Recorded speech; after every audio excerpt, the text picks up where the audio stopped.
target minggu ini kita akan pelajari Linux. Minggu depan kita akan coba masuk ke scriptnya, karena ketika kita bicara keamanan,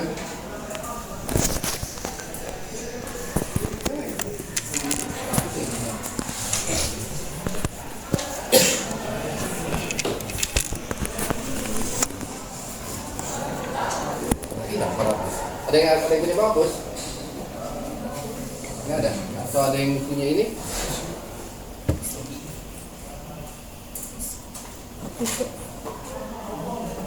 Gila tuh kan isinya. Coba. Mulai.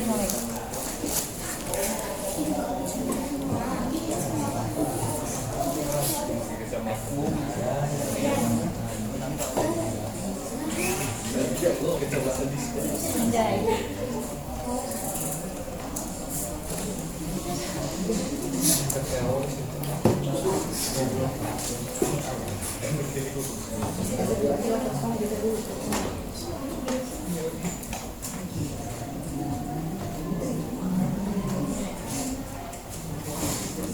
Kenapa?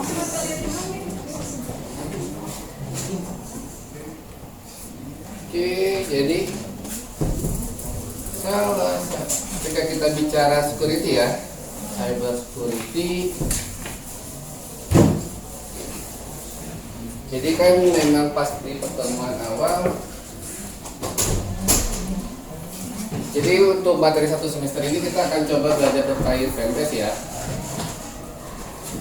Oke, nah, salah satu beberapa prerequisite-nya ketika kita belajar pentest adalah satu terkait Linux, kedua kita terkait shell script, jadi kita akan belajar untuk scripting juga. Udah itu network jaringan, itu udah di semester tahun kemarin belajar Komdat dan juga paralel dengan di rekayasa, dan juga kita terkait pemrograman. Dalam hal ini kita akan gunakan Python. Mungkin kalian sudah belajar di algoritma pemrograman ya. Jadi prerequisite-nya untuk networking saya anggap kita udah ada, untuk program kita udah ada, jadi kita akan ngejar dulu, tinggal dua ini. Oke, jadi untuk target hari ini kita akan coba dasar Linux dulu. Untuk minggu ini ya, kita coba minggu ini. Minggu ini dan minggu depan kita akan coba ke shell script-nya. Minggu depan, jadi nanti minggu ketiga, minggu kedua ya. Mungkin kita baru mulai bermain di pentest yang di keamanannya rencananya di minggu keempat. Jadi silakan sambil dibuka, dinyalakan environment Linux-nya.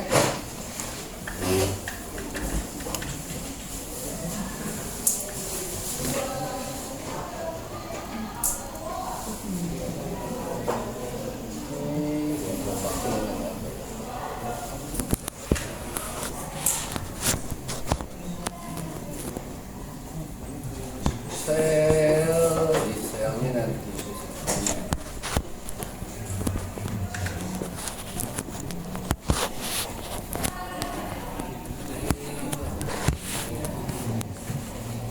Oke, sebelumnya kita akan ini ya, terkait mengenal sistem operasi Linux dulu. Oke, pada dasarnya ketika kita bicara Linux,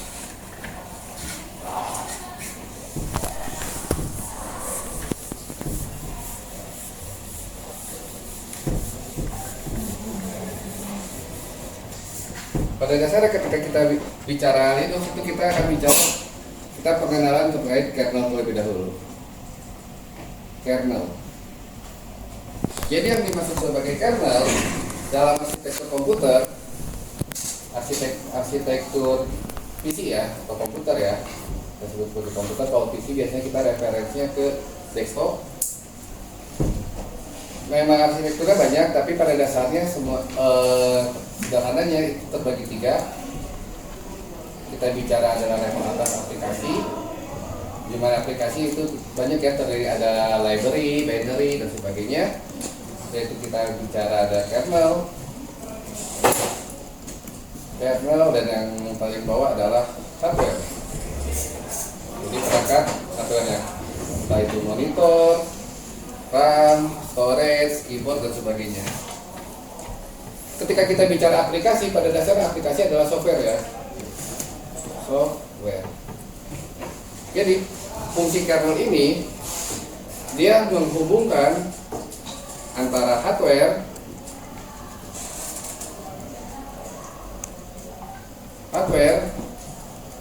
menghubungkan hardware dengan software.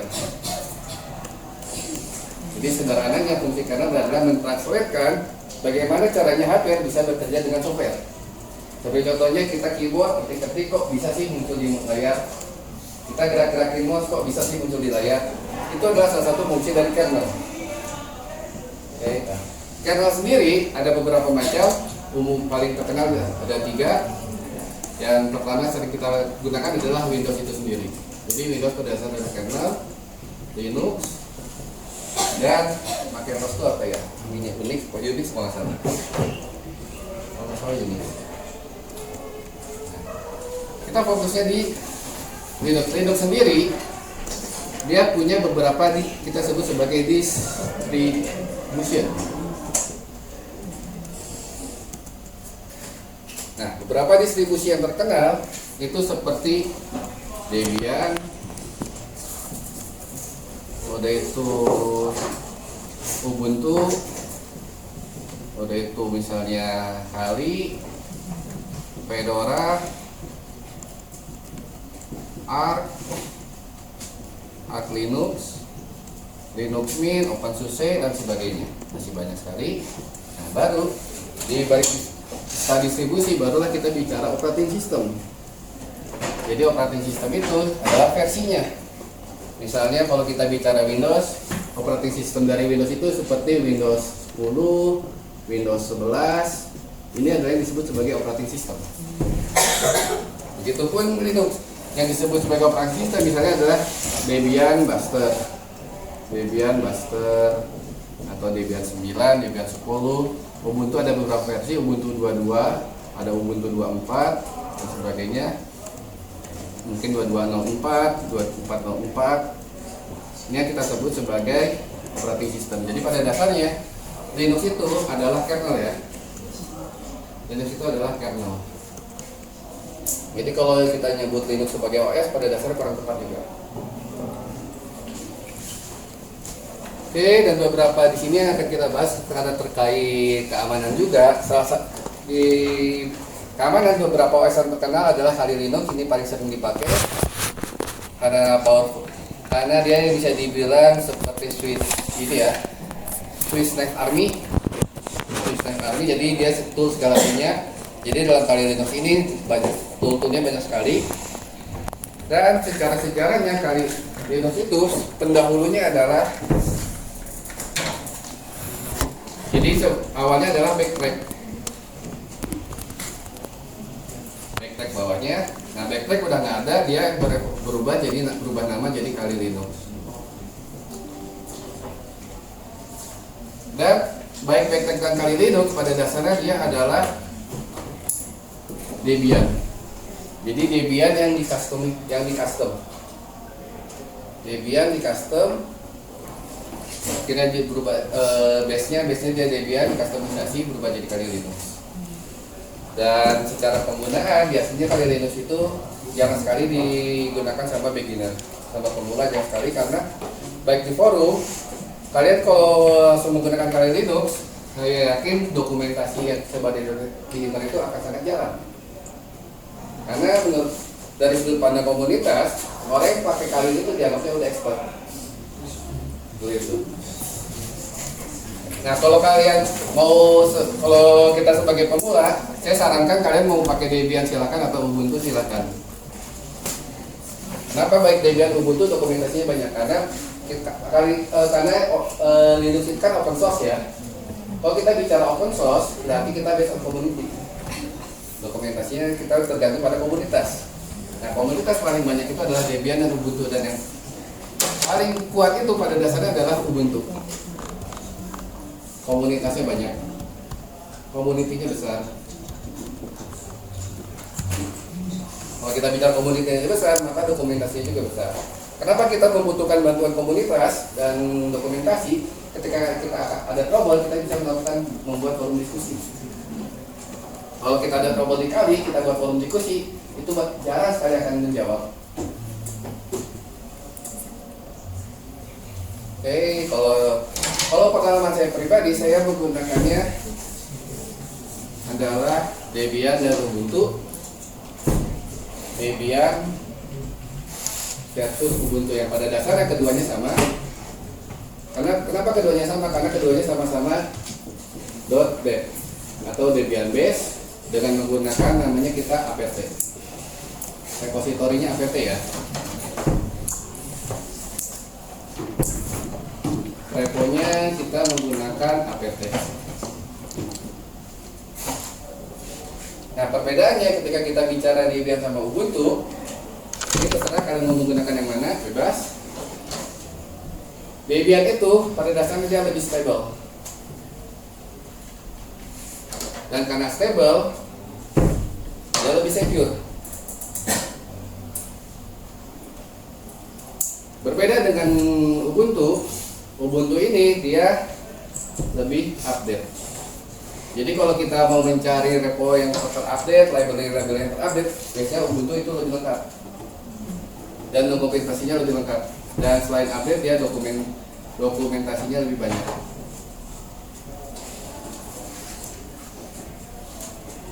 Dan seperti biasa, ketika kita bicara versi terupdate itu bukan berarti versi teraman.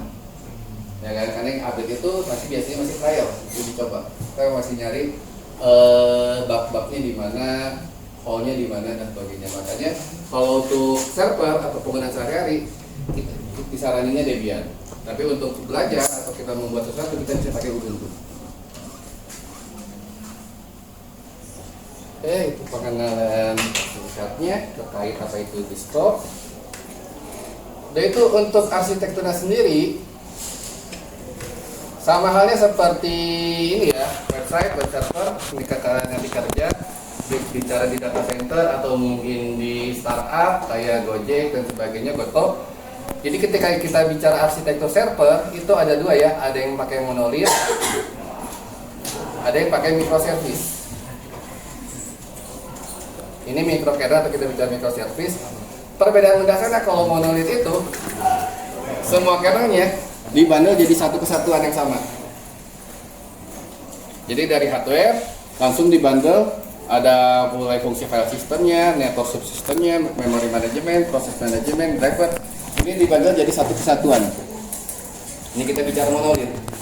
Yang paling umum banyak digunakan adalah monolith. Yaitu nanti kita akan bicara ada privilege dan unprivileged. Perbedaannya kalau kita bicara di Linux,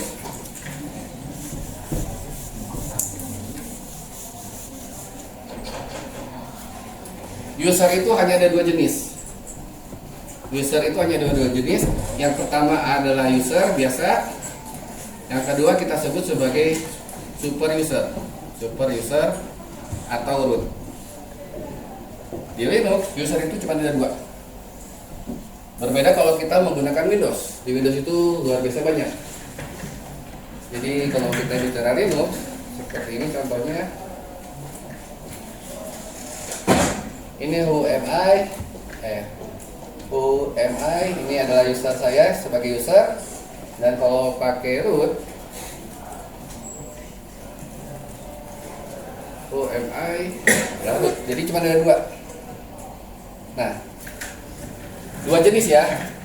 Super user hanya boleh ada satu, hanya boleh satu. Sedangkan user boleh banyak. Jadi kalau mau bikin lagi super user, kita bisa bikin terus sebanyak-banyaknya. Nah, berbeda kalau kita bandingkan dengan, saya belum membuka yang Windows. Coba buka dulu yang Windows. Ini Windows saya ada di virtual machine dan mesinnya juga beda, bukan di lokal. Jadi saya harus nyalain dulu. Panasnya AC-nya. Bentar, coba saya nyalain dulu nih AC-nya.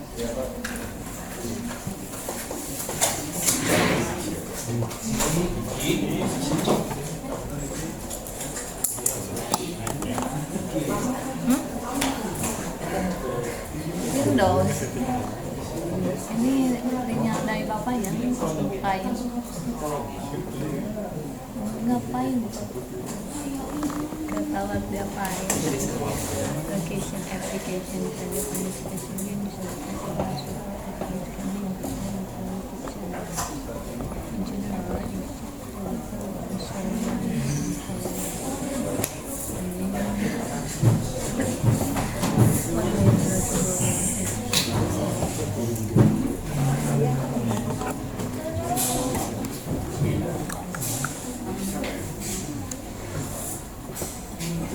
Saya juga nggak tahu jalan nggak sih. Oh iya.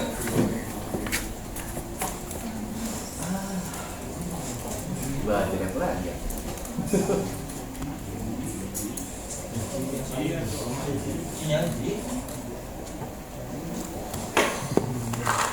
Tidak berpengaruh apa-apa.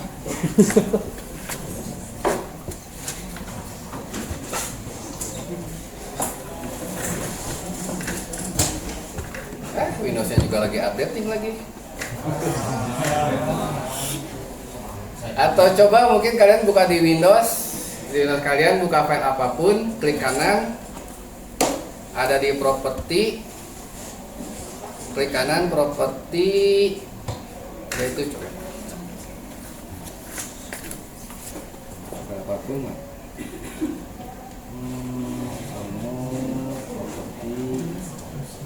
Nah di security, nah klik kanan di property, nanti ada tab atas general security ya.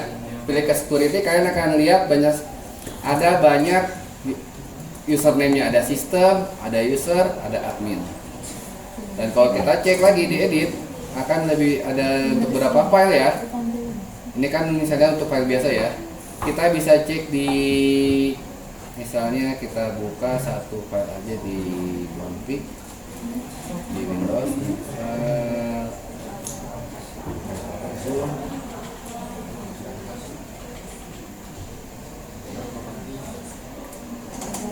security. Nah, usernya jauh lebih banyak lagi.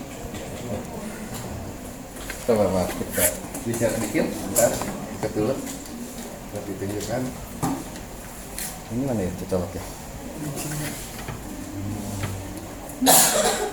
Iya. Ini kita bentar. Nah ini ya, kalian klik kanan, coba close lagi aja.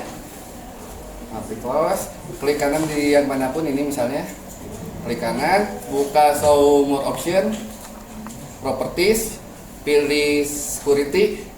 Nah, ini usernya banyak sekali kalau di Windows. Itulah menyebalkannya Windows. Kita beli mesin, tapi 50 punya kita, 50 punya mesin. Ada all application packet, ada all restriction, ada creator owner, ada system. Coba di scroll ke bawah lagi. Ada admin, ada user, ada trusted installer. Pusing di Windows itu. Nah kalau di Linux usernya cuma ada 2, user dan super user. Jadi lebih sederhana. Dan juga sistem permissionnya, kalau di Linux itu cuma 3, read, write, dan execute. Beda 3. Nah kalau di Windows ada full control, ada modify, ada read and execute, ada list folder, ada read, ada write. Nah write sama modify apa bedanya ya? Oke, gitu aja. Terima kasih. Jadi itu silakan bisa dicek ya. Jadi beberapa engineer itu pada dasarnya tidak terlalu menyukai Windows bukan tanpa alasan, tapi karena preferensinya kebanyakan. Tapi bukan berarti Windows jelek, Windows itu bagus, terutama ketika kita menggunakan ini ya, membutuhkan driver NVIDIA. Karena kelemahan dari Linux itu tidak pernah support dengan NVIDIA. Berbeda dengan Windows. Jadi kalau kita ada pekerjaan terkait membutuhkan grafik tinggi, GPU, biasanya kayak desainer atau mungkin main game, itu kita larinya ke Windows. Satu. Kedua, kelemahan lainnya adalah mungkin karena faktor kebiasaan aja, kita terbiasa pakai Microsoft Office. Ya kan? Sama saya juga sih. Nah, ketika kita lari ke Linux, itu tidak support sama Microsoft Office. Jadi biasanya kelemahan ketika kita udah pindah ke Linux itu kelemahannya nggak akan jauh hal-hal yang seputar grafik. Kayak misalnya kalau kalian bisa bikin desain atau bikin ya apapun yang sesuai berhubungan sama desain ya. Ada itu main game ataupun Office itu rada kesulitan. Bahkan menariknya pembuat Linux sendiri adalah ini namanya adalah Linus Torvalds. Pantesan ini extend screen nggak muncul.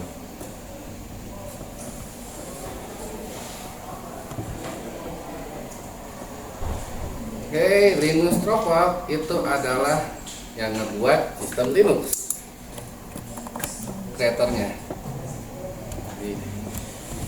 Tapi lucunya si Linus Torvalds ini dia nggak pernah suka sama NVIDIA. Sampai dia ada sedikit cuplikan di konferensinya yang menarik.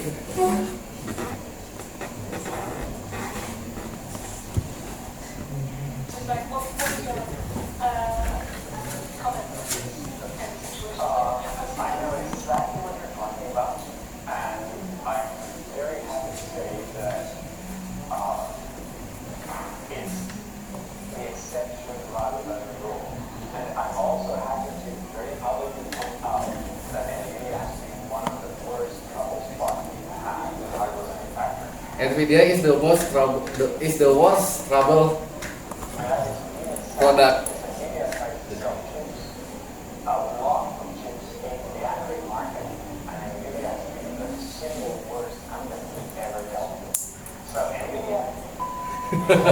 Sampai si Linus Torvalds dia benci sama NVIDIA.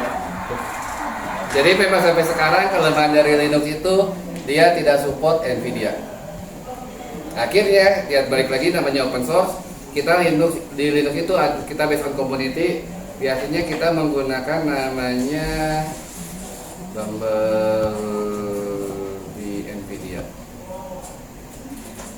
Nah, menggunakan Bumblebee, salah satu anak buahnya ini ya, anak buahnya Primus Optimus. Ada yang tahu ini apa sih Transformer?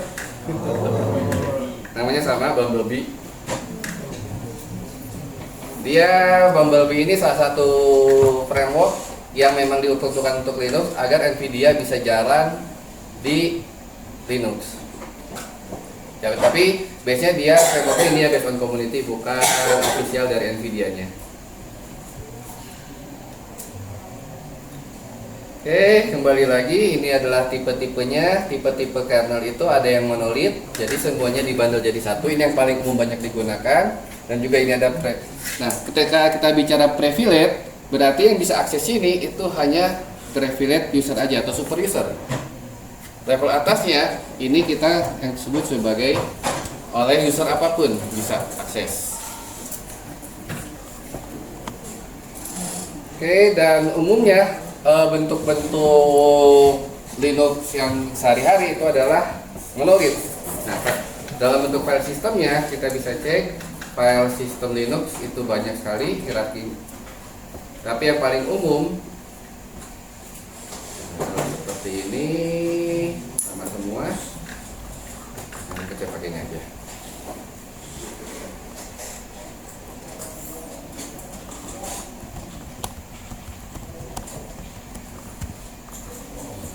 Wah, jelek ini. Screen. Yang lebih baik. Oke, coba saya cari yang size-nya tinggi ada file system.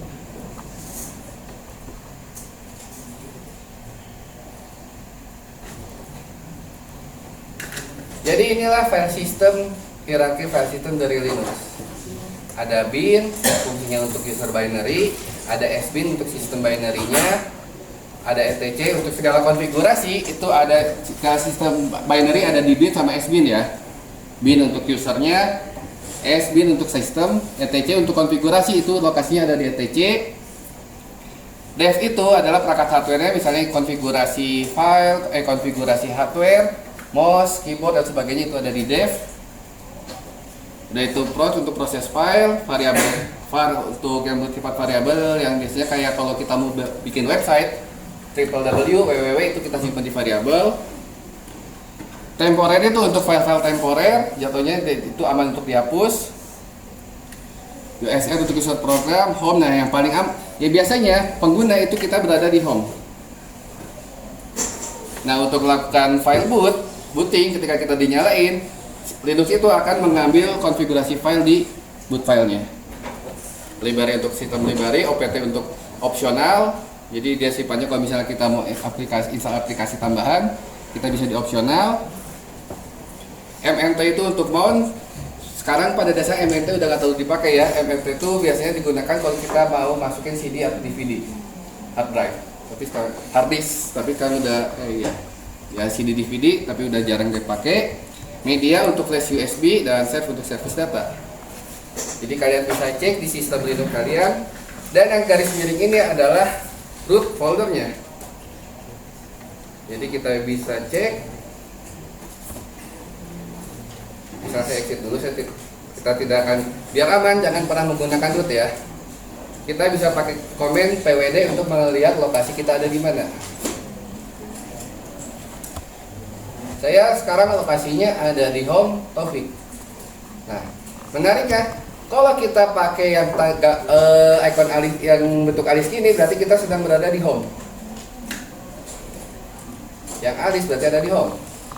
Kalau saya mau pindah ke root, tuh saya pakai ini. Saya sedang berada sekarang di root.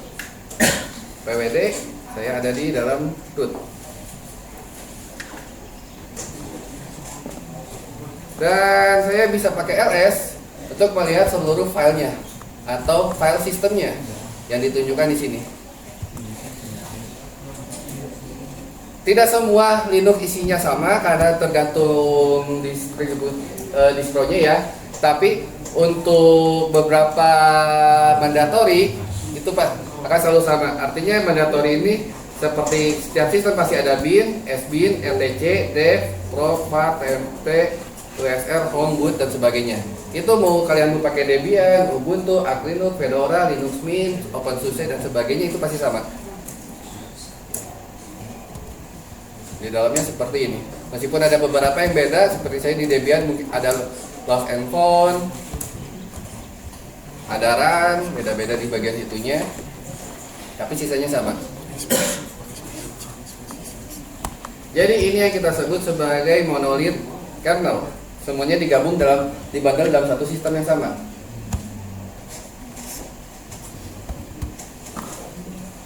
Nah, berbeda dengan mikro atau microservice, mungkin kalian beberapa kali sudah pernah dengar nggak bahasa microservice ya?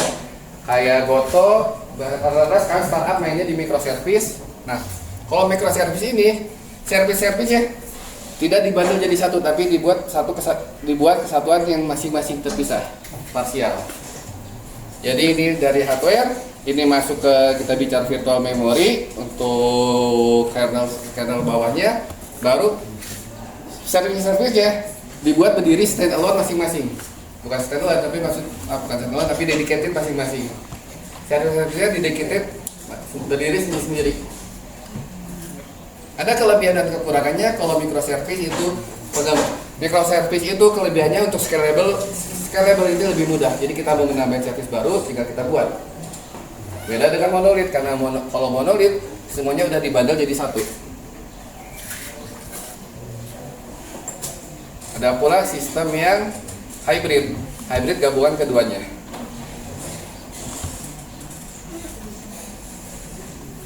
Oke, kalau misalnya mau ditanyakan atau tidak, langsung tanyakan aja, karena mungkin kita akan membahas beberapa hal yang baru. Dan satu hal yang menarik sebagai sedikit intermezzo, kita bicara TMP ya. TMP itu temporary file, itu biasanya lokasi untuk tempat sampah. Kalau di Windows kita bisa adanya disebut sebagai recycle bin ya. Dan menariknya, kalau kita bicara komputer, pasti kita pernah ya nge-delete suatu file ya. Pada dasarnya proses delete itu tidak pernah ada. Proses delete itu tidak pernah ada. Anggaplah kita ini satu tampilan di desktop kita. Kita ada file A dan file B. Ya kan? Berarti itu mungkin kita delete file B. File B-nya kita delete, mau itu di delete langsung pakai keyboard atau dihapus. Hasilnya seperti yang kita sudah tahu adalah A doang, B-nya menghilang. Jadi kita menganggapnya, oh ini udah di delete kan kita. Padahal komputer itu tidak ada yang namanya delete. Yang ada informasi path-nya yang dihapus. Path-nya yang dihapus. Jadi path-nya dihapus, maka si komputer nggak tahu untuk menuju ke lokasi tersebut itu kemana. Jadi dianggapnya menghilang. Secara memori, kalau kalian ingat di mata kuliahnya Pak Ferry, Pak Eril, mikroprosesor, namanya memori itu kan ada blok-blok memori ya. Blok-blok memori di dalam registry.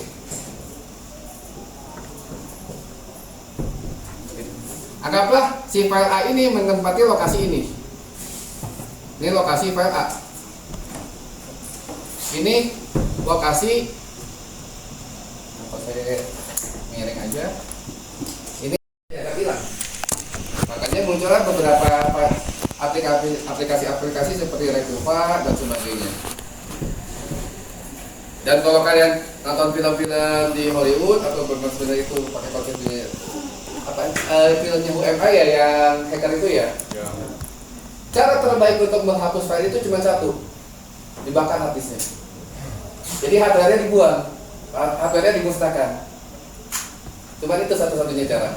Karena selama hardware masih ada, disknya masih ada, ya masih bisa di-recovery. Salah satunya kalau di Linux biasanya kita disimpannya di temporary file. Untuk kalau misalnya path-nya masih ada, tapi kalau path-nya udah menghilang, tetap ada di sistem, tapi kita nggak tahu ada di mana. Yang jelas ada di registry-nya. Registry.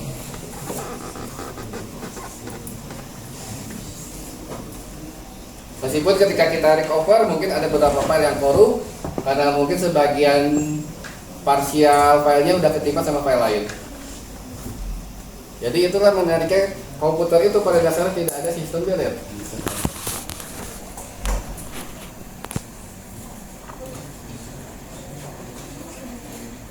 Oke, kita bicara maju ke fundamental. Secara fundamental ya tadi karena kita udah bahas dia untuk memprovide ini ya komunikasi interaksi antara hardware dengan software. Udah itu selain komunikasi juga dia sebagai alokasi dari resource, dan managing proses agar bisa efisien. Trading proses trade itu di kernel juga. Nah, itu ada juga RAM atau random access memory. Ini kalau kita bicara storage,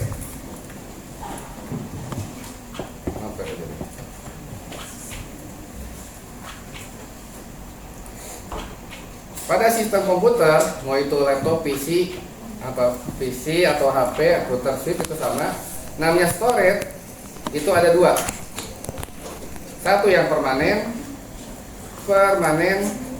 satu lagi yang temporer. Permanen biasanya kita simpan di disk, hard disk, SSD dan sebagainya. Temporer kita simpan di RAM. RAM itu kenapa temporer? RAM itu hanya hidup ketika ada power. Ya kan, ketika kita dimatiin PC atau laptop kita, ya RAM juga otomatis mati.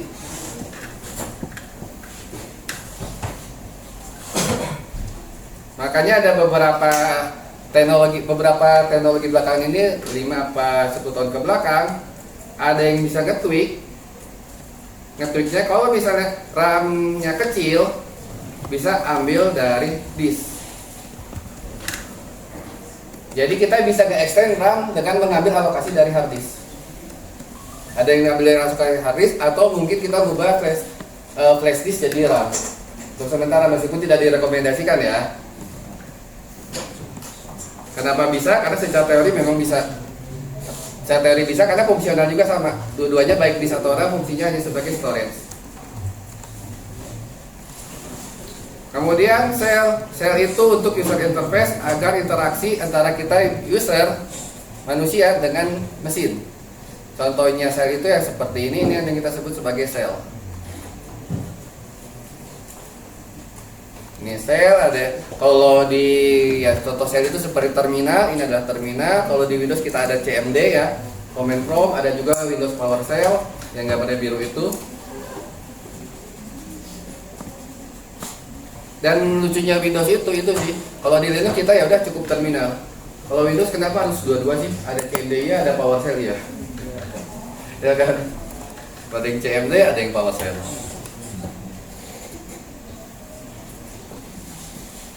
Oke, beberapa tipenya juga, beberapa tipe shell ada bash shell atau boot against shell. Ini yang digunakan untuk Linux umumnya. Umumnya Linux pakai ini bash. Nah, ada juga boot. Ini untuk Unix. Yang pakai Unix itu contohnya adalah Mac itu pakai Unix. Saya lupa Windows apa. Windows itu Unix juga atau bukan. Kemudian itu ada C. Kalau C itu ada bahasa program yang paling tua. Kita sekarang mengenal Python, JavaScript, Lua, PHP dan sebagainya ya. Itu kakeknya itu adalah atau buyutnya itu adalah C. Bahasa ayah dari ayah atau dari bahasa itu adalah C. Yang paling tua tapi masih powerful.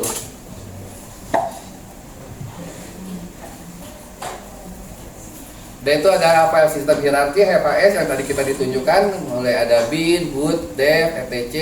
Ini yang tadi kita tunjukkan di sini. Ini ada sistem hierarkinya, di mana hampir semuanya secara baik itu apapun distronya, semuanya pasti mengandung bin, boot, dev. Boot ini tempat lokasi ini ya, boot proses ya. Jadi kalau di Windows itu ada di Win32-nya. Jadi jantungnya di Windows itu Win32. Kalau Win32 kalian delete, Windows kalian akan langsung mati total. Ada, coba kalian buka ada Windows 32 itu kalau nggak salah ada di sistem. Kalau di Linux kita pakai boot itu untuk ambil prosesnya. Dan menariknya berbeda kayak Windows ya. Kalau Linux itu ini aja deh.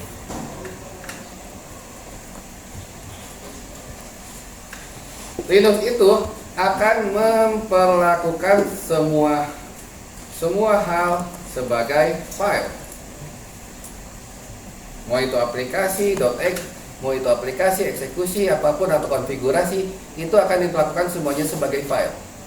Yang artinya bisa dibaca. Contohnya seperti ini. Ini saya berada di LS, misalnya saya buka etc. etc kan untuk konfigurasi file ya. Ini semuanya dalam bentuk file. Misalnya saya cat magic. Nah, ini isinya.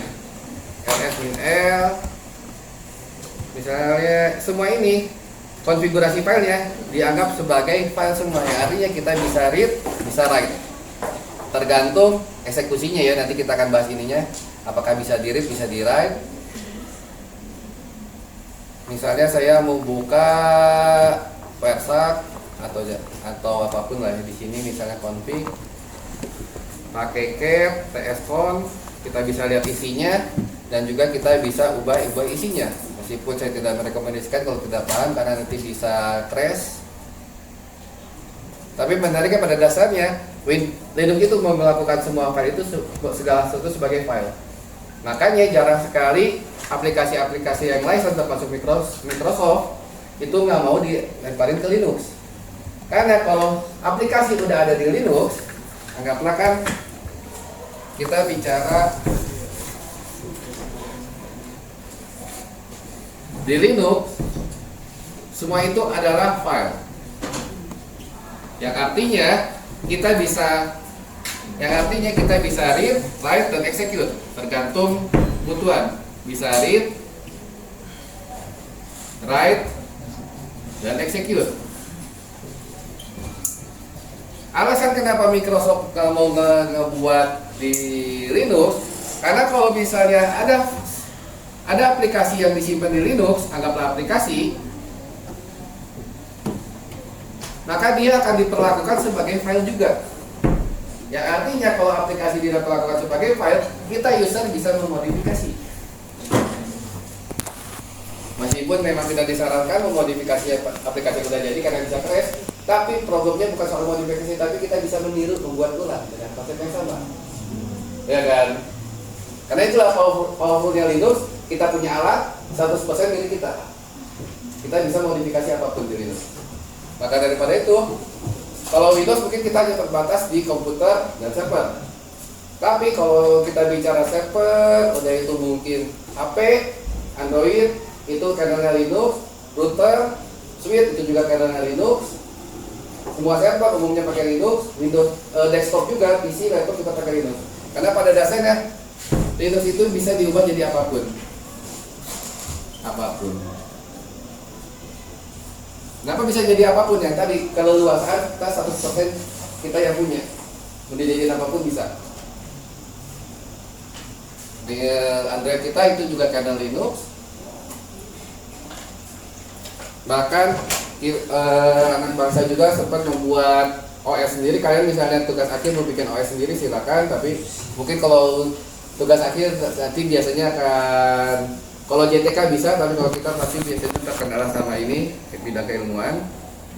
Salah satu yang terkenal untuk anak bangsa mungkin kalian bisa coba adalah Garuda OS. Ini buatan orang Indonesia. Kalau mau nyoba silakan, tinggal download, pasangnya di virtual machine aja. Mau pakai VMware silakan, VirtualBox silakan. Tampilannya lumayan keren. Tapi dia biasanya ya mungkin dia pakai Genome ya, ini tampilan dari Genome. KDE, dia pakai KDE. KDE atau Genome itu ada Genome, KDE itu macam-macam desktop environment, banyak sebenarnya desktop environment tuh. Ini tergantung kebutuhan. Dan ini enaknya Linux kita, desktop environmentnya kita bisa atur mau pakai KDE, Genome atau masih banyak sebenarnya. Kalau Windows kan udah aja segitu, kita nggak bisa utak-atik lagi ya.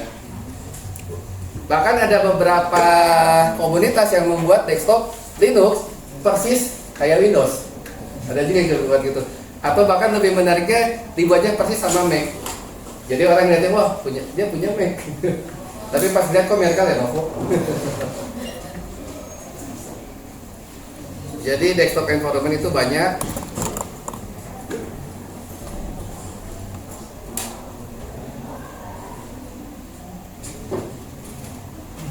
Dan kalian bisa atur sesuka kalian. Ada Genome, ada Mate, ada LXDE, ada GTK Plus, ada Unity. Mungkin kalian sering dengar Unity kalau suka main game yang grafik-grafik high. Biasanya dibuatnya sama Unity. Nah ini Ambient, Bagi, CDE, Cinnamon, Cosmic, EDE, ini adalah macam-macam desktop environment. Dan yang jelas hanya bisa dipasang di Linux, karena di Windows tidak bisa. Tadi yang seperti saya bilang, di Windows itu sistemnya udah di lock. Kita tidak bisa modifikasi terlalu banyak. Kalau di Linux ya kita bisa ganti. Misalnya saya pakai Ubuntu, saya mau pakai, atau mungkin ketika kalian pertama kali fresh install Ubuntu, ada beberapa opsi kalau nggak salah yang versi 24 itu, apa 22 juga udah ada. Kan akan diminta opsi mau pakai desktopnya model apa. Ada mau pakai Cinnamon silakan, pakai mode Genome silakan, pakai KDE silakan, dan lain sebagainya. Yang paling ringan itu adalah Mate. Kenapa? Mate itu sering dipakai buat Raspberry.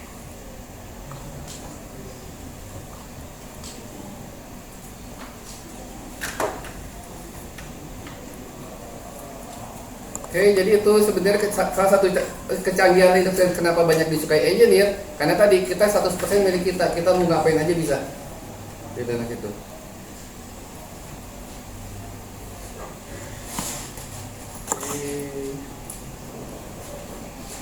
Tadi ini file hierarkinya. Udah itu tipe file di Linux ya. Tipe filenya adalah seperti ini. Jadi di Linux itu mungkin saya akan kirim di grup aja biar lebih detail. Mana ya ini referensinya?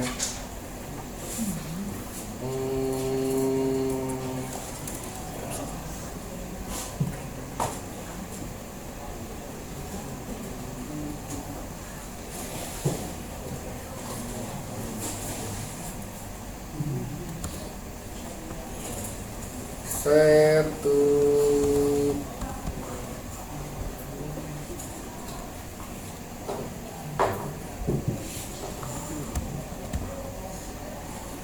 Oke, saya kirim gambarnya.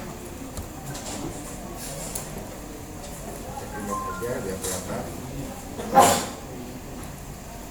Ini adalah struktur file di Linux. Misalnya kalian bisa coba ls-l. Nanti kita akan ngelihat ini ya, ls-l. Kita balik lagi ke home, jangan bermain di root kalau berbahaya. Ini pindah ke home. Kalau mau pindah ke home langsung kita bisa pakai cd alif ya. Ini apa ya namanya ya? Kalian bisa pakai ls-l. Dengan ls-l kita akan terlihat jenis-jenis filenya. Jadi ada yang depannya D, ada yang nggak ada. Contohnya nggak ada. Kalau misalnya saya masuk ke download aja deh. ls-l.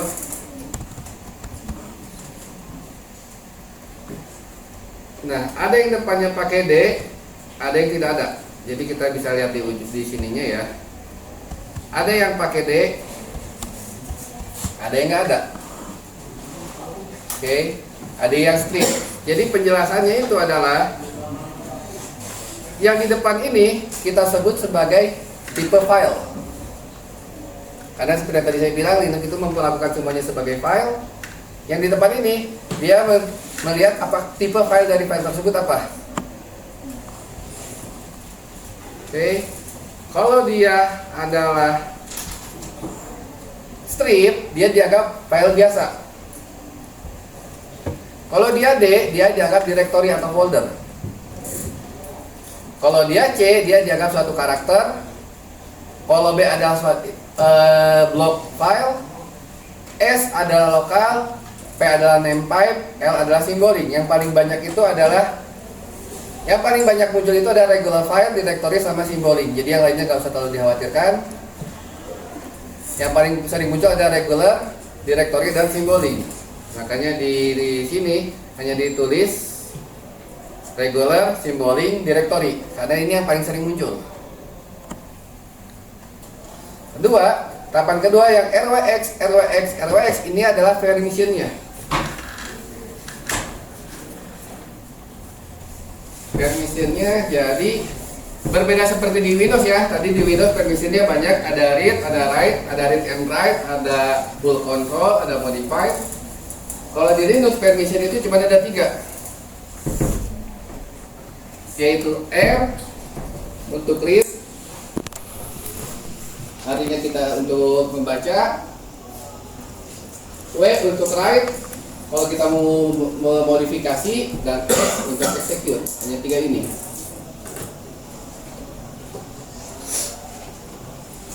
Dan kita bisa dibagi. Ini untuk paling depan adalah nama filenya. Ini adalah RWX. Pakai huruf kecil aja, ya sama. RWX, RWX, RWX. Yang depan ini untuk menunjukkan si penggunanya kita sendiri, user. Nah, jadi ada permission, ada group. Hubungannya yang pertama 3 di depan ini adalah user. Berarti yang si user, si teacher bisa melakukan read, write, sama execute terhadap file bar. Yang kedua, yang blok kedua ini adalah group.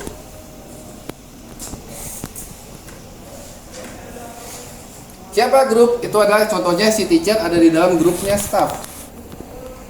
Jadi yang bisa nge-read sama nge-execute si grup ini si staff, dia bisa melakukan read sama execute, tapi tidak bisa nge-write. Artinya dia tidak bisa melakukan modifikasi apa-apa.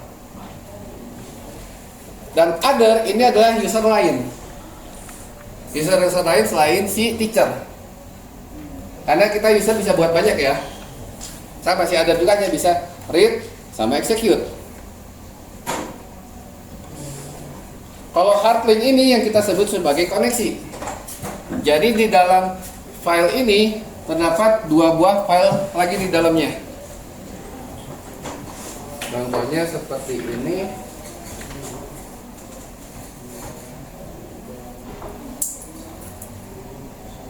Biasanya kalau yang namanya file ini kan kita lihat kosong semua ya. File itu umumnya hard link-nya hanya ada 1. Karena memang jadi yang disebut sebagai hard link itu file ini memang cuma ada 1 doang di dalamnya, tidak ada lagi apa-apa isinya. Karena ketika kita buka file kita langsung masuk ke dalam file tersebut. Berbeda kalau folder, misal saya buka DemForest, ada 6 ya. cd DemForest ls-a. Di dalamnya ada 6. 1, 2, 3, 4, 5, 6. Itu yang menunjukkan si hard link-nya. Oke, udah itu ini ada ownernya, Taufik, atau dalam hal ini adalah yang pertama adalah si owner si teachernya, yang kedua adalah staffnya.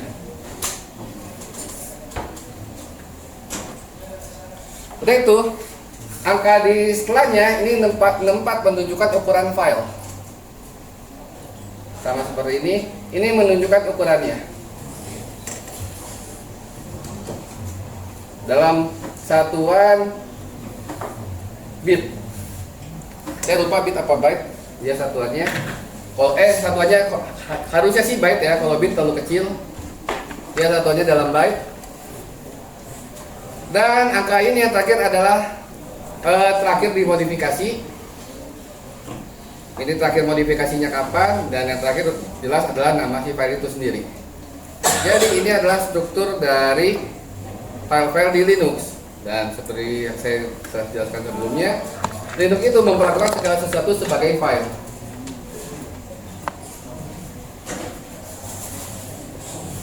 Nanti kita akan belajar cara modifikasi ini. Kita bisa ubah-ubah.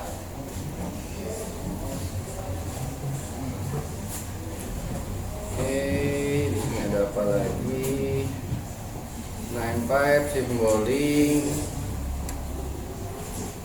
Atau udah sampai situ dulu. Penjelasannya nanti kalian bisa pelajari sendiri. Nah, sekarang kita langsung coba aja. Untuk penjelasan selanjutnya kalian bisa ini ya, coba belajar sendiri aja, mempelajarinya accessing local file, namepipe itu seperti apa. Karena kalau terlalu banyak teori kadang nanti terlalu mengawang-awang juga. Jadi seperti halnya kita mempelajari Windows, Android, kita sebaiknya lebih banyak langsung hands-on aja. Jadi silakan buka Linux kalian.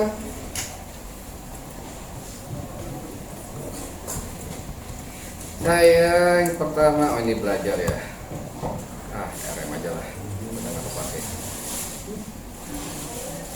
Jadi di belajar apa ya? Ya udah.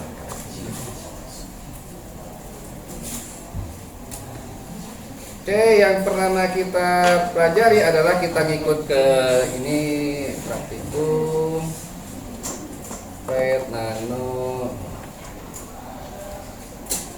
Nanti dari ini mah. Kita bikin ini dulu.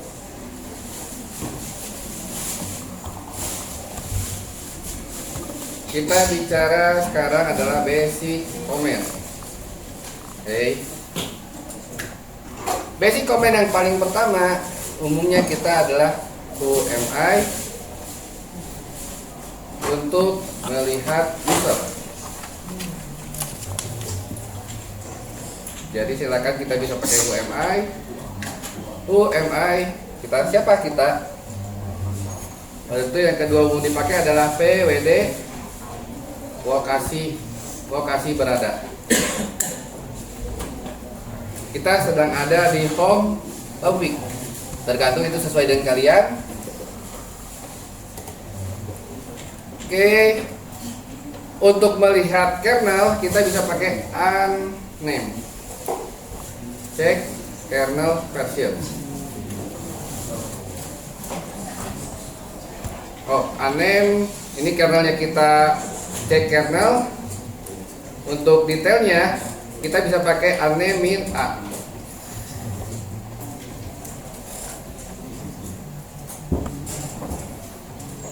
Unnamed A kita bisa lihat kernel version kita itu adalah versi, kalau saya ini tergantung ya, beda-beda. Kalau saya pakai versi kernel 6.1.031 AMD.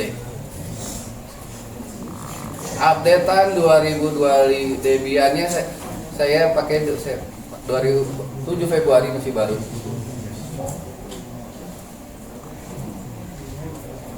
Cek atau langsung aja, ini unnamed A.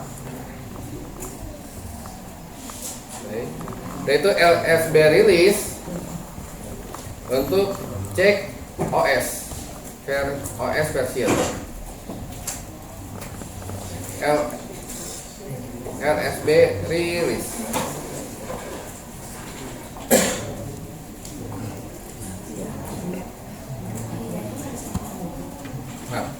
LSB release min A. Saya di sini pakainya Debian 12 bookworm.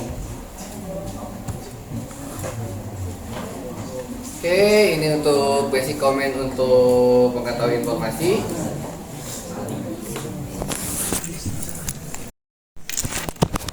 Oke, kalau sudah, kalau ada yang ingin bertanya atau bingung atau kedengaran, tanya aja. Ya, komen yang pertama akan kita buat adalah make dir dulu. Make dir, nama dirnya, nama folder. Ini digunakan membuat folder.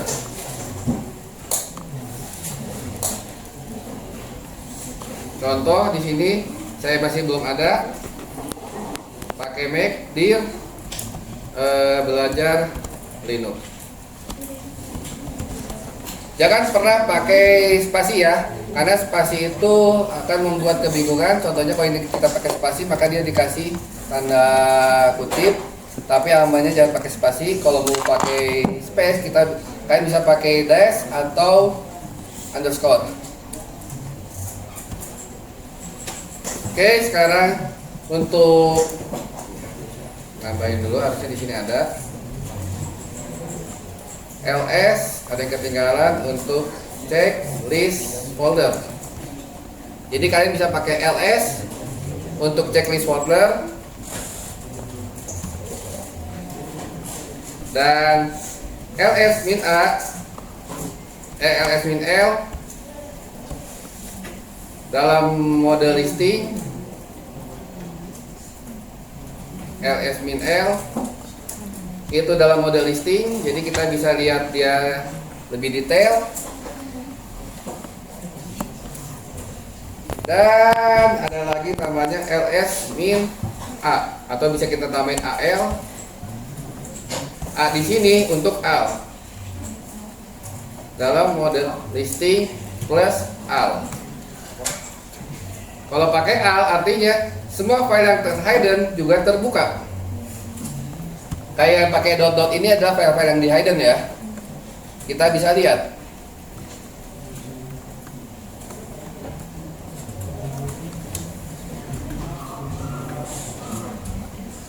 Nah, ini contoh dari Symlink. Yang kalau kita perhatikan, ini tergantung ya, di terminal kalian beda-beda. Kalau di terminal saya, tapi umumnya modelnya sama. Kalau yang gelap hitam ini berarti dia adalah file. Mungkin di kalian itu tergantung sama desktop environment-nya ya. Kalau yang biru itu adalah directory, dan yang biru muda, yang merah ini adalah hard link. Ini adalah bentuk link. Atau yang biru muda juga, ini yang merah atau yang biru juga adalah link. Contoh dari link. Nah, menariknya kalau kita bicara link, dia ada file steampad, contohnya dia steampad, dia berhubung, dia menyambung sama file steam di sini. Jadi file steampad sama file di home topic steam SDK steam ini adalah sama. Itu fungsinya link. Ataupun ini steampad sama steam PID ini sama.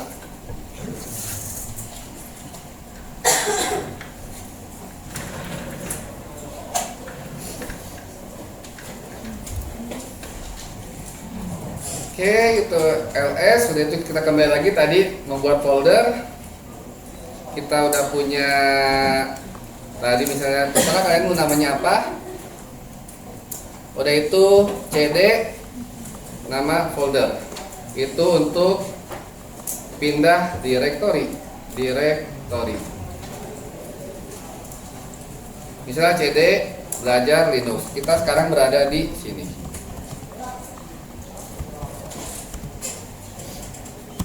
Dan penggunaan cd bisa kita custom, misalnya cd nama folder, bisa lagi tambah lagi nama folder, pakai garis miring lagi nama folder. Jadi bisa kita custom seperti itu, nama folder. Jadi langsung nyari foldernya. Betul. Kalau ada beberapa. Dia akan langsung pindah, misalnya saya cd var, kalian bisa pakai tab untuk lihat hasil selanjutnya. Misalnya saya ke tab tmp. Nah, saya langsung berada di var tmp. Jadi kita langsung bisa pindah ke folder jauh di sana. Sebenarnya bukan mencari sih, tapi kita langsung mengarahkan dia ke folder yang kita ingin tuju.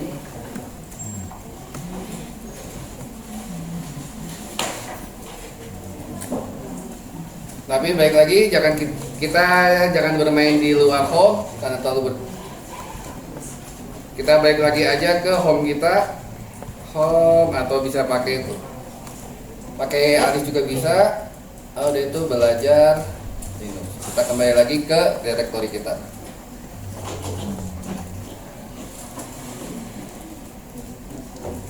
Untuk pindah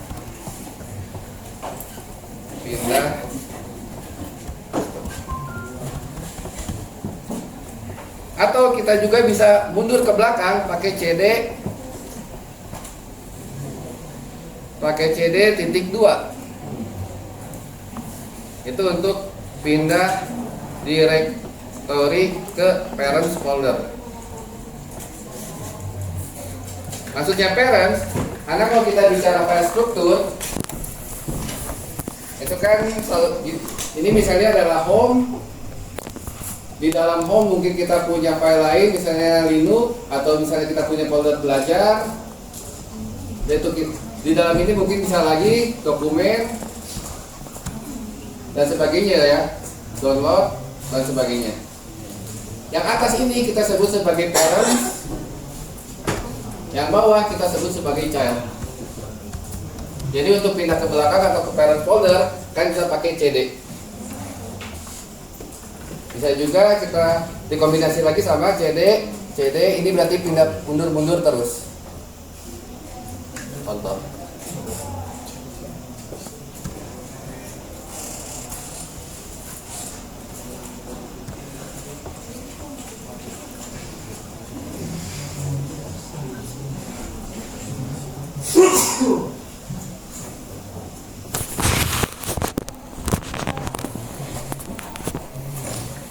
Udah itu untuk membuat file kita pakai touch nama file. Membuat file. Nah, misalkan ini kita bikin file, ini masih kosong ya. Touch test. Dia akan muncul file test. Tapi menariknya di Linux kita bisa membuat file tanpa ekstensi. Namun ini berbahaya karena kalau kita buat, bukan berbahaya ya, tapi akan menyebabkan kebingungan sistem. Kalau kita buat file tanpa ekstensi, dia akan bingung. Ini file itu apa sih? Apalagi kalau mungkin kita Linux bisa buka ya, tapi kalau file ini kita pindahin ke Windows akan bingung ini file apa. Nggak bisa buka apa-apa. Jadi bagusnya kalau kita bikin file tes, misalnya tes 1 ya, Pak, tulis juga ekstensinya apa? Contoh txt. Maka kita punya teks. Atau mau docx. Kita punya docx. Inilah enakan itu kita bisa membuat file beserta ekstensinya.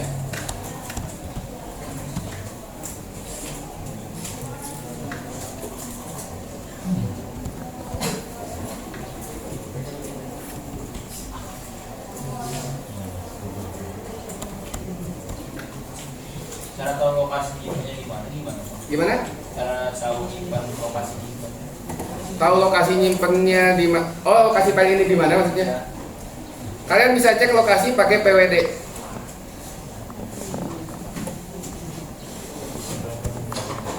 Jadi kalau kalian bingung kita tuh lagi di mana sih? Pakai PWD aja.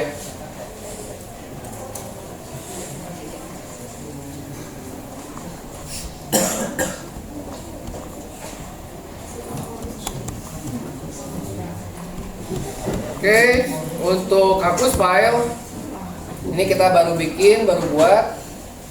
Untuk hapus file kita bisa pakai rm, nama file. Untuk remove, hapus file. Jadi misalnya kita tadi rm test, kita hapus aja. Cek pakai ls sudah nggak ada. Untuk hapus folder kita pakai rmdir, nama folder. Untuk hapus folder. Tapi kalau mau nyoba hapus folder, maka kita harus bikin dulu foldernya ya. Kita bikin dulu makdir test folder. Sekarang kita ada folder. Untuk hapusnya rmdir. Foldernya udah hilang.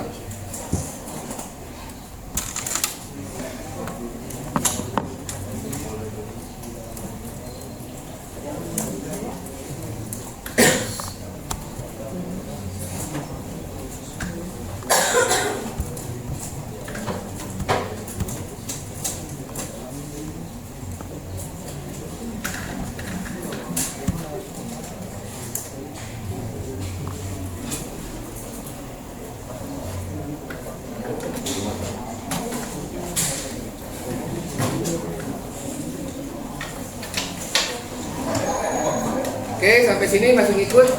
Kalau yang ketinggalan, yang bingung, bilang aja. Ya. Enggak usah. Pada dasarnya kalau rmdir kan itu untuk menghapus folder ya. Berarti kita harus punya foldernya dulu. Nah, kalau pertanyaan bagus. Misalnya kita bikin makdir test folder. Udah itu kita ke test folder. Kita bikin aja touch 1, touch 2, touch 3. Di sini kita punya file ya 1 2 3 ya. Jadi kita mundur lagi rmdir test folder. Nggak mau kan dia ya? Ini sebenarnya secara default dia tidak bisa, tapi kita bisa tambahkan fungsi rmdir min l, nama folder. Hapus folder yang berisi. Pada dasarnya maksud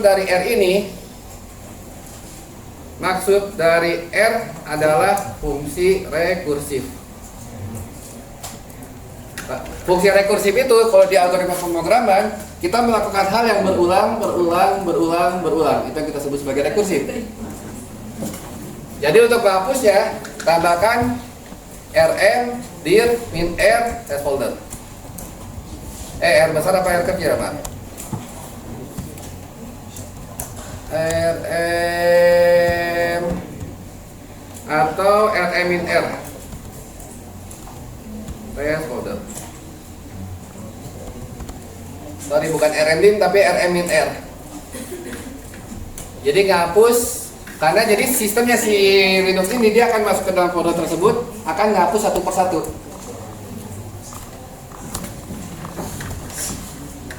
Jadi rm min rekursif.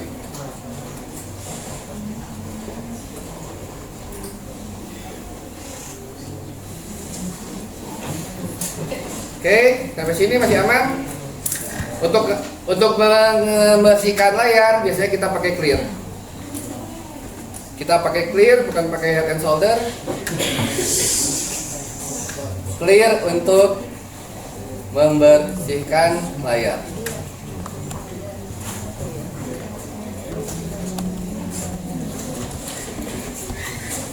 Nah, sekarang kita yang tidak kalah penting, kita akan gimana caranya memodifikasi file ini ya. Pertama, untuk memodifikasi permission, ini termasuk bagian menariknya adalah modifikasi permission, dan ini akan kepake di kapanpun. Modifikasi permission ada dua cara. Yang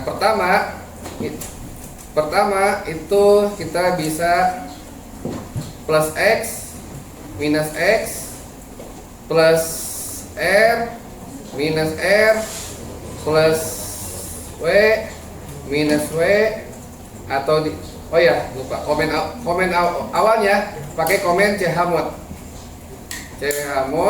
Udah itu argumennya apa, udah itu nama file atau foldernya. Nama file, kalau folder kita pakai fungsi rekursif juga sama. Memodifikasi file, kalau mau folder kita pakai fungsi rekursif lagi sama. Cuma saya lupa R besar apa R kecil, nanti bisa kita coba.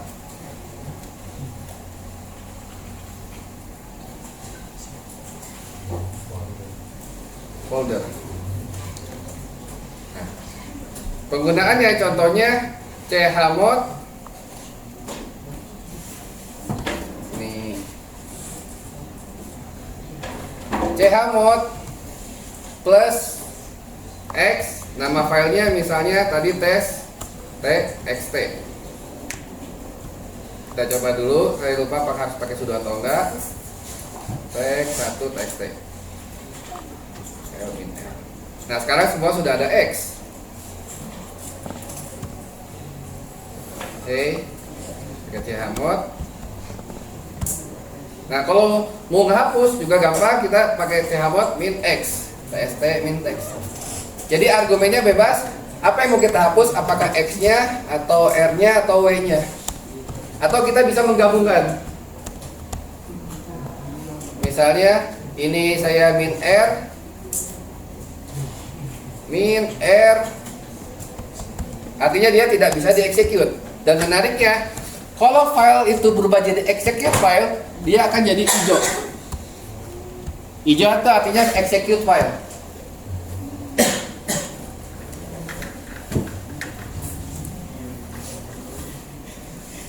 Nanti kita akan belajar minggu depan untuk gimana cara mengeksekusinya.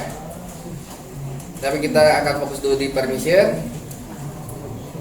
Kita mau hapus lagi W-nya juga bisa. Ini terserah kita.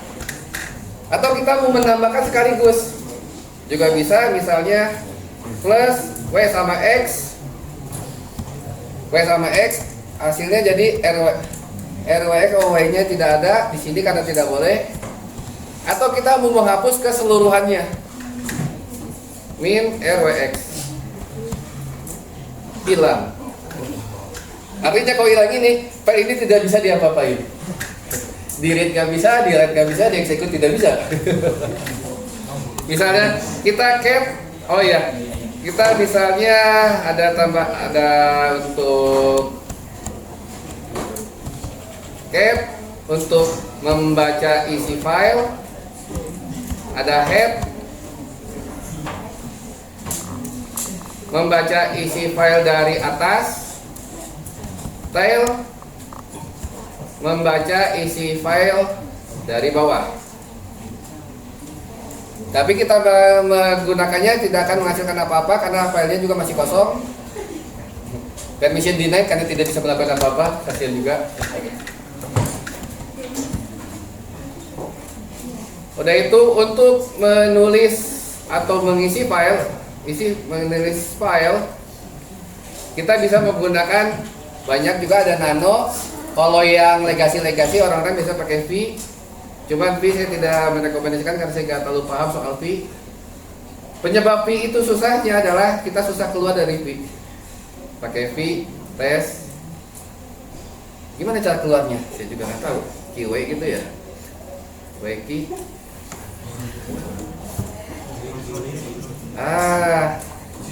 Bentar, saya V itu dari Vim ya. Dari Vim, dan saya selalu susah keluarnya. Itu biasanya programmer lama yang membuat bahasa sih itu pakai V semua. Jadi jangan tanya Pak gimana keluar dari V, saya juga nggak tahu. Exitnya itu pakai apa ya? Keluar dari V. Ki. Kita keluar. Cara yang lebih gampang itu kita biasanya menggunakan nano. Bisa menggunakan nano.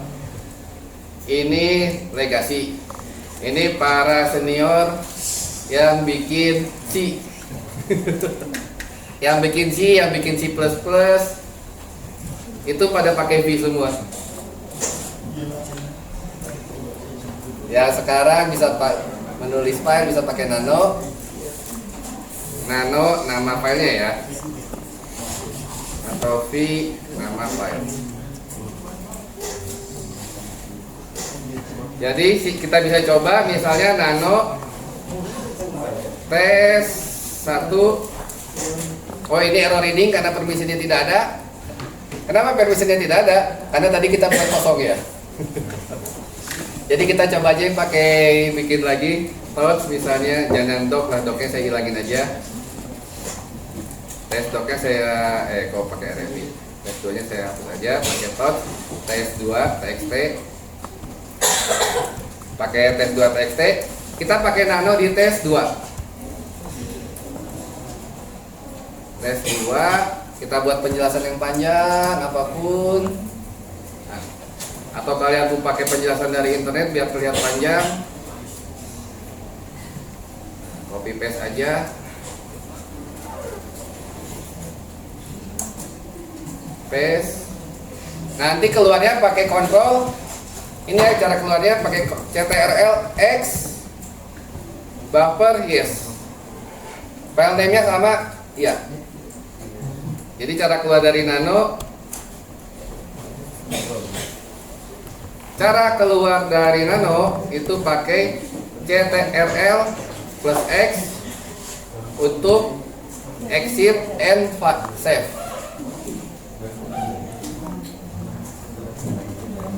Kita bisa tes pakai cat untuk lihat semuanya, semua filenya terlihat. Pakai head untuk lihat atasnya doang, atau tail untuk lihat bawahnya. Jadi silakan isi filenya.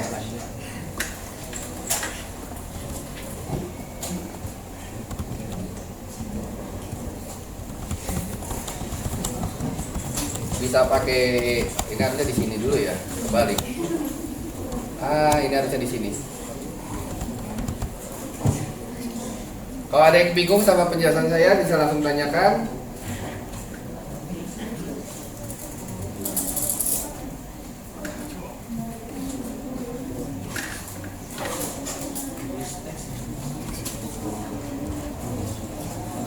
Ya. Itu menulis file berarti nulis teks di dalam teks ini. Iya.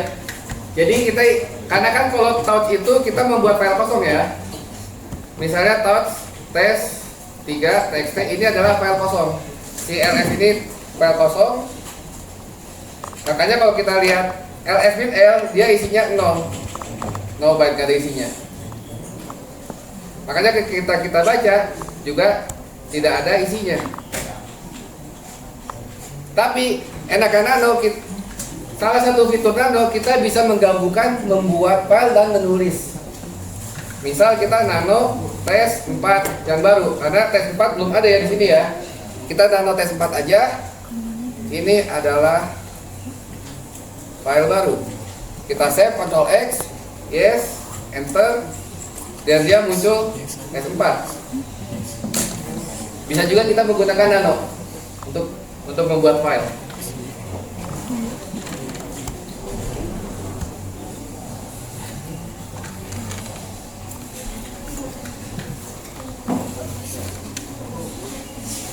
Dan ini enakan Linux detail ya isinya ya. Jadi yang 0 ini udah pasti kosong. Ini cuma ada 21 byte, ini ada 9000. Saya lupa byte atau bit ya. File system itu ya. LS itu udah is in LS size in bit or byte.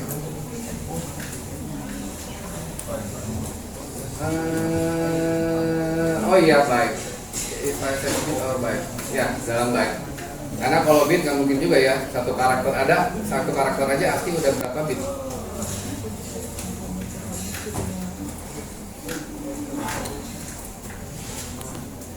Oke, sampai sini masih ngikut, aman? Selanjutnya kita kembali ke modifikasi file. Jadi kalau kita ngapus semua seperti ini, otomatis filenya tidak bisa kita apa-apain, termasuk file kita sendiri. Ini adalah cara modifikasi pertama. Plus X. Oke. Cara kedua, ini cara pertama. Cara kedua dengan angka. Cara pertama dengan huruf, cara kedua dengan angka. Masih sama caranya, chmod argumen. Hanya argumennya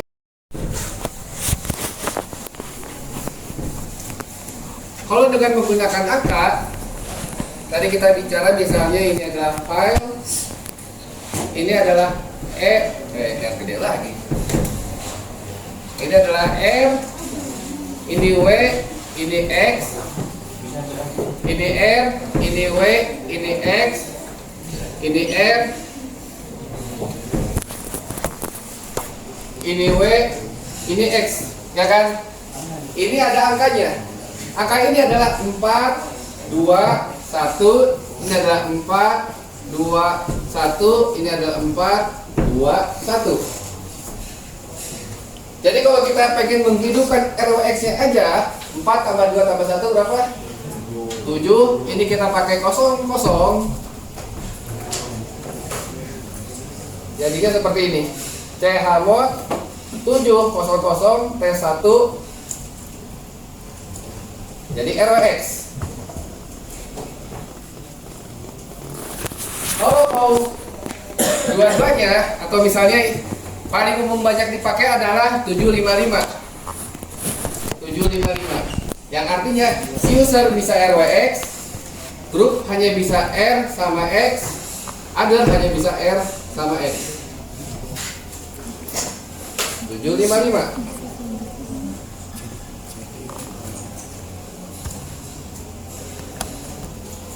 Yang paling nggak ada kerjaan itu kalau kita bikin 007. Diri sendiri nggak bisa, grup nggak bisa, orang lain yang bisa. 007. Ngapain?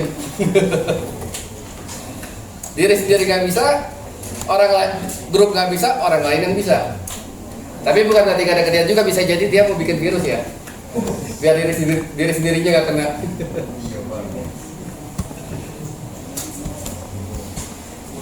Jadi ini pakai kode angka yang tadi 75, yang pakai 7. Jadi kalau saya tulis ini adalah RWX, RWX, RWX. Ini adalah kita strip aja. Ini adalah 421, 421, 421. Contoh chmod 755 tes1.txt.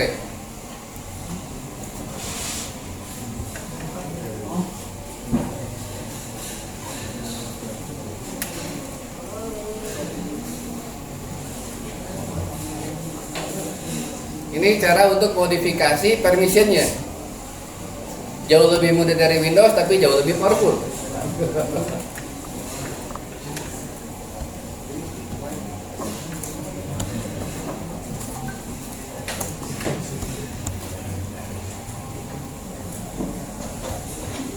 Kalian bisa menambahkan min R kalau misalnya kita ada di dalam folder ya. Misal kita bikin lagi folder make dir misalnya tes folder lagi, kita masuk ke dalam folder.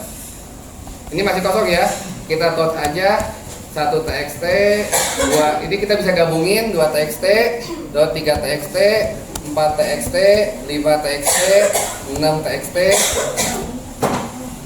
Kita sekarang punya banyak. Jadi kita tahu juga bisa langsung banyak sekaligus ya. Kita punya banyak. Sekarang kita pengen ngubah sekaligus, karena kalau misalnya dalam folder kita ganti satu-satu repot juga ya. Kita dari luar aja chmod plus kita pakai 007 di tes folder. Kita balik lagi ke dalam folder. Kalau foldernya udah jadi 007 juga, ini ya 007, kita masuk ke dalam folder. Oh iya, permission denied, saya nggak bisa masuk. Saya nggak bisa masuk kalau gini mah. Berarti jangan 7, jangan di nolin tuh. Minimal bisa write ya, kalau bisa read ya 4 deh. Ya minimal bisa read ya. Oh, masih bisa read juga. Aduh. Ya udahlah 7 juga lah. Oh ya, WinR-nya lupa. WinR 707. Nah, sekarang saya udah masuk RWX test folder. Nah, sekarang RWX semua. Tapi tadi ya jangan salah satu kebodohannya kayak tadi. Kita bikin tapi kita nggak bisa akses. Jadi inilah fungsinya dari chmod, sederhana, simpel tapi powerful. Kita bisa membatasi file ini yang bisa akses siapa aja.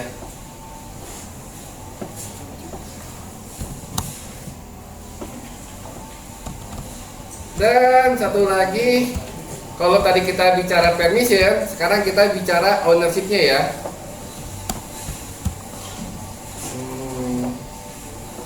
Baru kalau untuk user kita pakai tadi ganti permission, sekarang ganti ownership. Maka kita menggunakan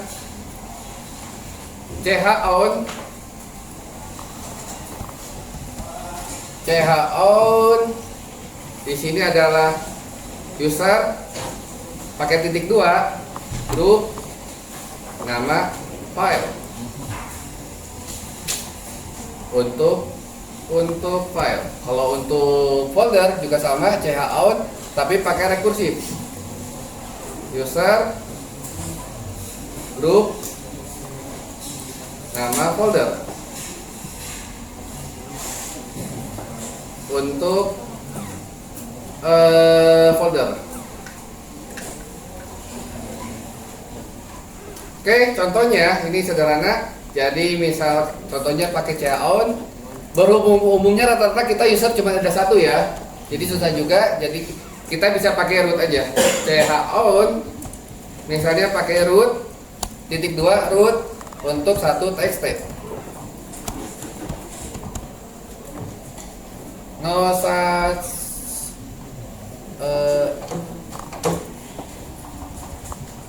oh ya, execute file-nya saya hapus dulu semua. Kita bisa menggunakan fungsi asterisk ya. Tambah asterisk dianggap seluruh file. Jadi misalnya kita ternyata di dalam folder pengen ganti tadi chmod lagi, chmod jadi 755 yang standar, pakai asterisk. Nanti dia akan semuanya berubah. Oh, jangan balik lagi ke test folder. Ini kondisi awal seperti ini, RWX. Kita pakai chmod asterisk, dia nanti jadi semuanya berubah. Atau nggak perlu pakai execute ya? Execute-nya kita hilangin. Kalau execute dihilangin jadi 744 ya.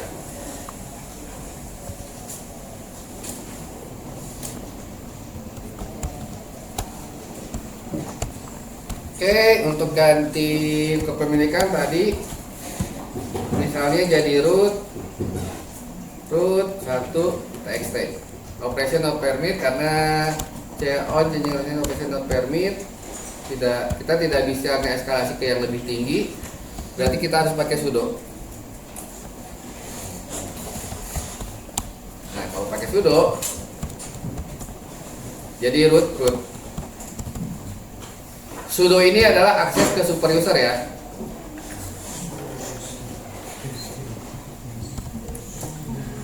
Kalau mau jadi super user, kalian bisa pakai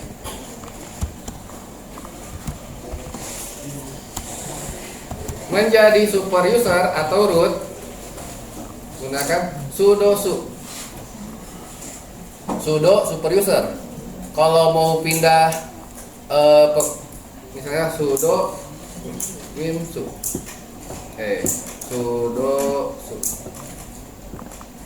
apa ya tadi ya? Kok saya jadi lupa. Sudo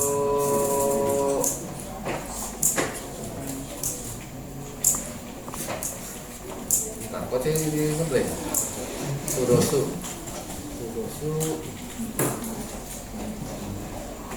oh iya, nggak usah pakai ini. Nah ya, nggak usah pakai tanda strip, sudosu aja langsung. Sudo super user. Pengenalan Linux.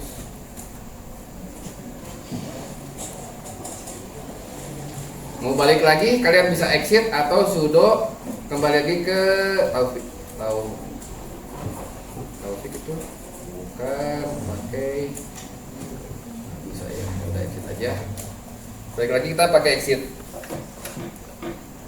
Oke, jadi kalau mau bermain aman, gunakan user dan bermain di folder home. Meskipun sebenarnya di Linux semuanya udah teramankan. Misalnya kita kembali ke root ya. Kalau di root itu kan semuanya ownernya root. Yang lain tidak bisa melakukan apa-apa, tidak bisa melakukan execute. Misalnya saya bikin folder baru juga, tes, nggak boleh. Jadi kita sebagai user hanya boleh melakukan segala hal di dalam home.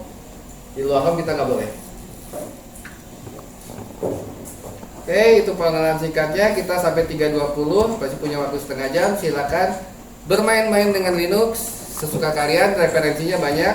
Kalian bisa menggunakan file yang dari saya ini, atau biar dikerjakan silakan dikerjakan. Nanti di sini ada latihan-latihannya. Latihan-latihannya sederhana.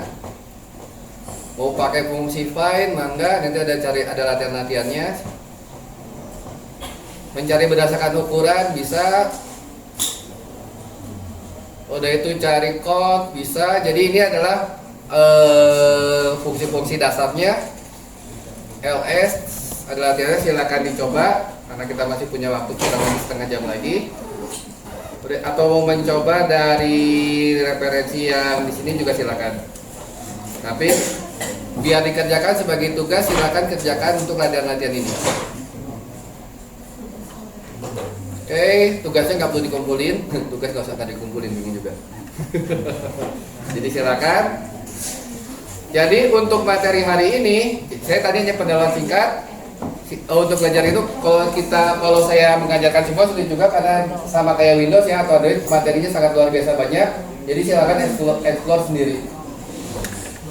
Tapi referensinya udah ada. Silakan explore karena Linux itu sering bilang powerful. Untuk target minggu ini kita kenalan Linux sama komen-komen dasar. Untuk minggu depan kita akan coba main di shell script-nya.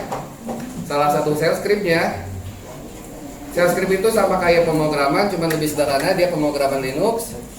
Contoh shell script-nya ini saya punya beberapa. Nanti ini shell-nya akan saya kirim buat di GitHub aja, biar kalian bisa pelajari. Ini banyak shell script-nya.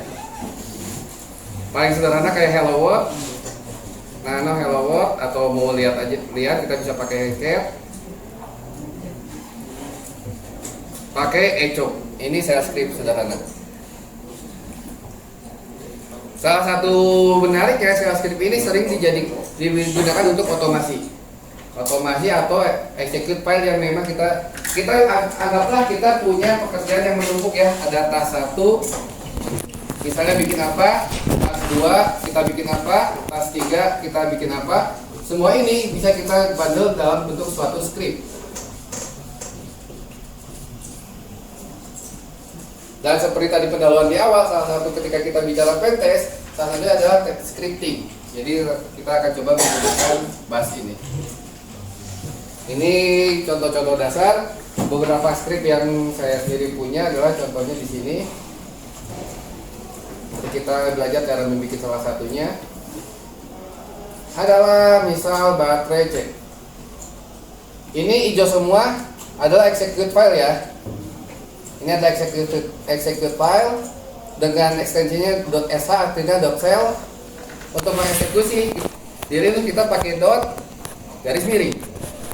Dan itu nama filenya misalnya saya tadi baterai cek. Baterai cek. Langsung di sini akan saya ngebuat script sendiri untuk ngecek informasi baterai.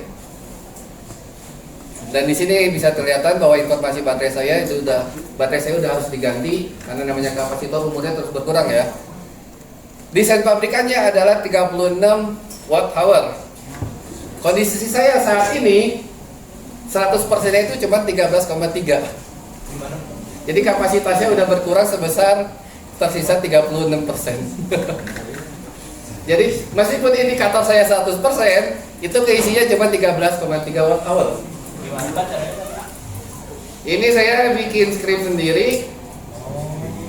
Di Bash Recek isinya adalah seperti ini. Pakai bin Bash. Apa watt saya kirim aja ya, nanti biar kalian bisa cek. Bisa kalian coba. Mana ya? Itulah salah satu enaknya Linux, kita bisa bikin yang gimana kita buat aplikasi yang wah bisa, sederhana bisa, tapi fungsinya powerful juga, wah juga bisa. Tadi ini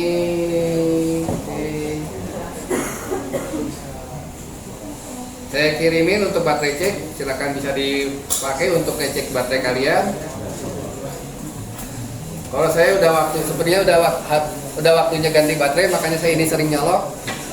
Cuman ini ya salah satunya efek negatif ya, kalau namanya lithium itu tidak boleh dicolok terus. Kalau udah satu lithium kan HP, laptop kita rata-rata pakai lithium semua ya. Best practice penggunaan lithium itu ketika sudah 100% sebaiknya dilepas. Dan jangan pernah sampai mencapai 0%. Karena keduanya mengurangi umur. Best practice penggunaannya charger maksimum adalah di 80, minimum di 20. Jadi ketika 20 kita cas, udah 80 kita lepas biar umurnya panjang.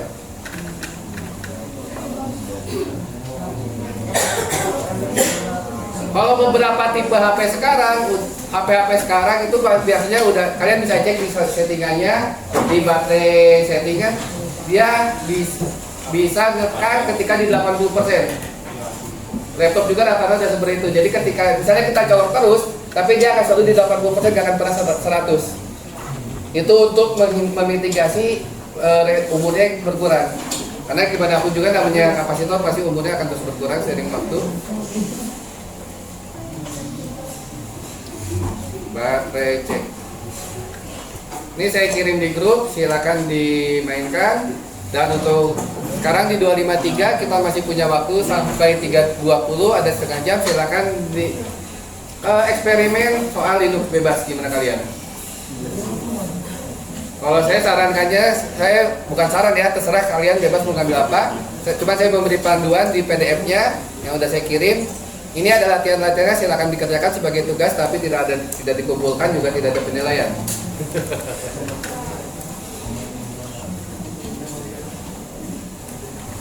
Oke, silakan bereksperimental dan saling diskusi boleh, jalan-jalan boleh, tapi jalan-jalannya jangan hujan karena kejauhan. Oh iya. Tapi maaf ya kalau notepad-nya kurang rapi, semoga dipahami.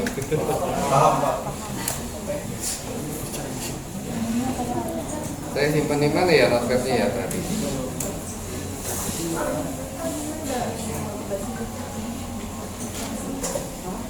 Oke, mangga. Silakan berdiskusi, silakan nyoba-nyoba. Pokoknya ya. file baterai tadi gimana cara mengubahnya? Kalian nanti untuk ngubahnya, kalau yang ngejalin file baterai tadi ya, untuk file baterai cek.sh,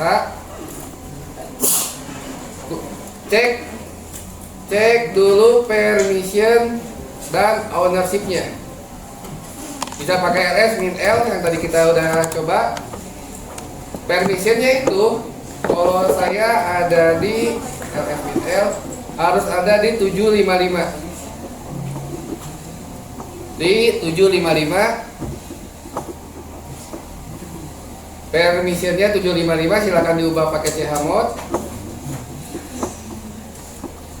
Udah itu ownership-nya harus kalian sendiri. Ownership-nya user kalian. Jadi silakan usernya diubah, disesuaikan. Gunakan chmod, gunakan chown. Dan untuk bereksperimen, selama eksperimen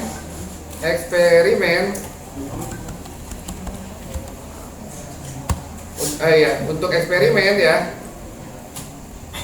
untuk eksperimen catatan ya, selama menggunakan user bukan root atau super user dan di dalam folder home-nya user itu aman. Jangan bermain di luar itu.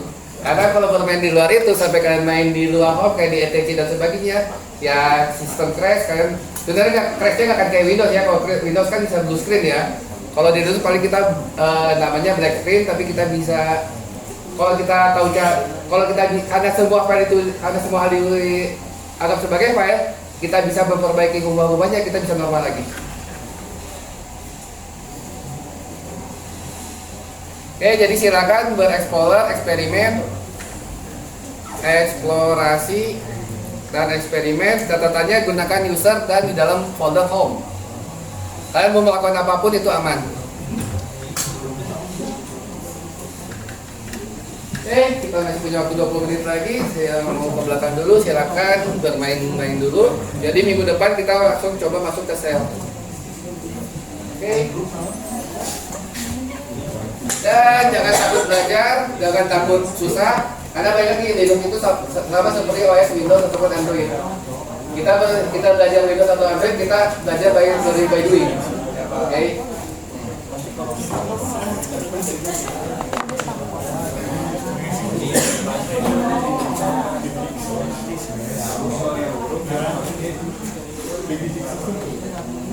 Pinjam kursi.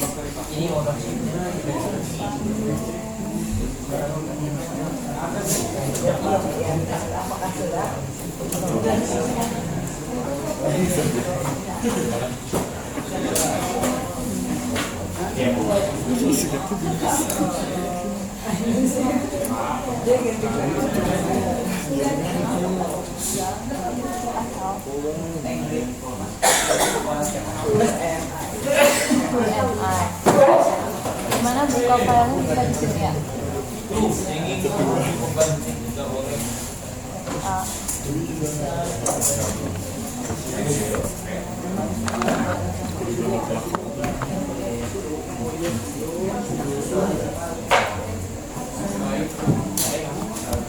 Ini bisa dikepinggirin nggak sih?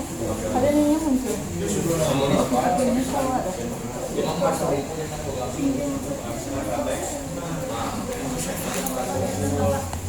Gimana deh?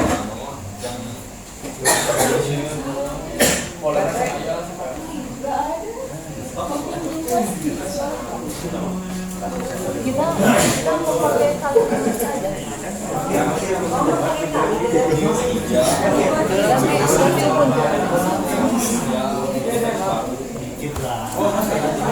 Itu bukan kayu buta di PDF. Ya. Berarti nggak usah ngapain dulu.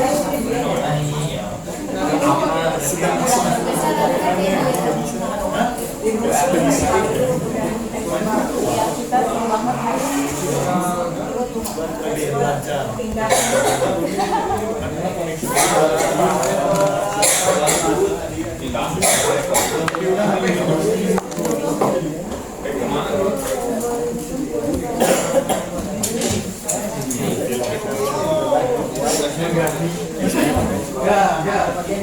ini. Yang bakal. Gak bisa ada ini. Buka WA nggak bisa.